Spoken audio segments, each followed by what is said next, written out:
One of the biggest tragedies of our generation is that people assume corporate speak is actually English. It's not.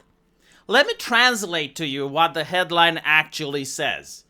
The future of your children's entertainment is data-driven, quota-fueled, and focus grouped until every film is risk-averse. Which includes, the risk of you ironically actually enjoying for what it is and not what it represents. But to me, it's absolutely baffling how a corporation like Walt Disney, and in fact, most Western companies, are just coming out and they're saying, yeah, we only care about money. Like money is our primary motivator. Now, take into account that in the past, this may have been true for some companies, but they would never just come out and flat admit it to the public. It's like, yeah, we're being driven by the Benjamin. Like, usually a car company would come out to the public and they would say, yeah, we want to make the best cars. Or Disney would say, we want to make the best movies. They wouldn't just flat out say, yeah, we're actually really interested about our PR and our investors, and we want to make risk-adverse things, and we just going to focus group everything so that you get the right emotion when we think you're supposed to get it.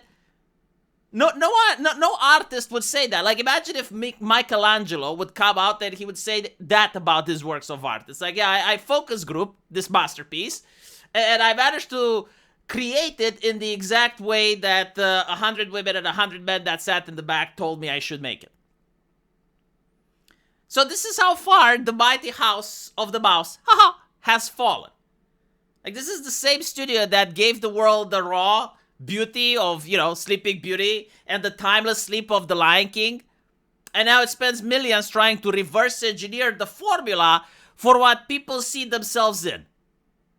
In other words, we're not going to take any risk. Let's make it diverse. Let's make it for the wider audience. We're not creating stuff for artistic reasons. We're making it so that every global market checks their little representation box and the quarterly number stays green.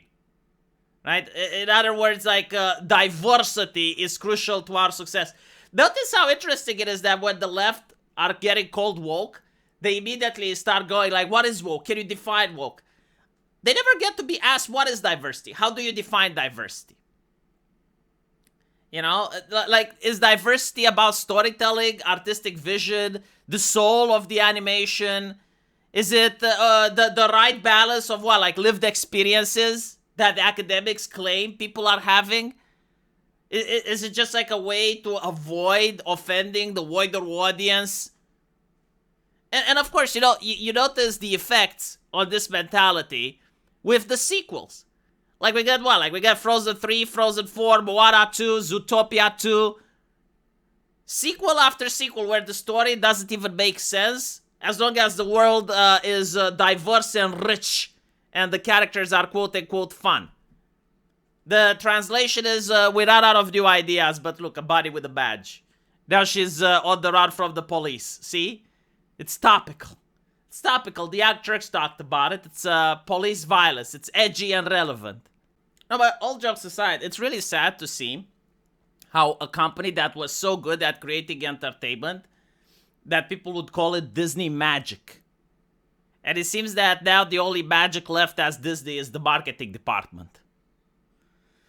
They're so obsessed with not being left behind. They see the Spider-Verse, and the message that they take is, don't do something bold and authentic. Like, don't try something new. Instead, copy what was already successful. Reverse engineer it if you can. And just use your brand in order to push more of it. It's, seriously, if I was in charge of Disney, the thing that I would do, and I guarantee to you, you may actually get a lot of people interested, instead of doing like these cringe live adaptations, just go back to hand-drawing animations. Here's the thing, I know that hand-drawing animations are really expensive. I know that it's difficult to find talent for them. But if Disney, with their billions upon billions of dollars, can't do it, then who can? Like, I guarantee to you, if you made a renaissance right now with just hand-drawn animation and you do it good, I mean, people that don't have the money manage to do something with Has-Been Hotel. Imagine if you take that and you use Disney finances and you go even further. Even if the story is shit, you'd have people go there just for the nostalgia, just to see the hand 2D animations. But no, instead let's focus on diversity. Let's focus on flowcharts. Let's focus on reverse engineering what worked. And let's keep creating slop. And complaining that anime is competing with us, it's dominating us. And hopefully we can get some activist groups with Crunchyroll to demand that anime be better. No, seriously, I'm looking at the old Disney, right? Like, the old Disney would be, here's a story, love it or leave it. And the new Disney is like, here's a safe, diverse, non-offensive, algorithm-approved package that makes you feel all the right emotions at the right time. We hope you see yourself in it. If not, try against next quarter. Thank you for your money. Let's have some bots on the internet attacking people that disagree with the message. Let's astroturf the movie a little bit. Let's create some controversy. Let's get fans outraged and attacking each other so that the movie trends.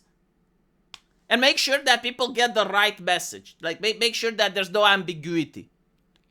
You know, an interesting thing with Zootopia, since we're talking about it, I remember, like, people on the left would say that it's a left-wing movie, and people on the right would say that it's a right-wing movie. And that was, like, really interesting, because Zootopia, for those of you who haven't saw it, it was a fictional land where, animals are anthropomorphized and they're acting like humans, but there used to be a time when the predators ate the prey, right? So, like, the predator creatures would kill the prey. And they had, like, some revolution, they had some sort of societal event where predators and prey now live together. So, obviously, there's still animosity, they're still afraid of each other, whatever. But it turns out that some predators want to kill prey again. And the police, they do an investigation, they think that the mayor, who's a lion, is responsible for this. But it turns out that it's actually a sheep. Like, the sheep was orchestrating all of these events in order to create a false flag for society to tear each other apart.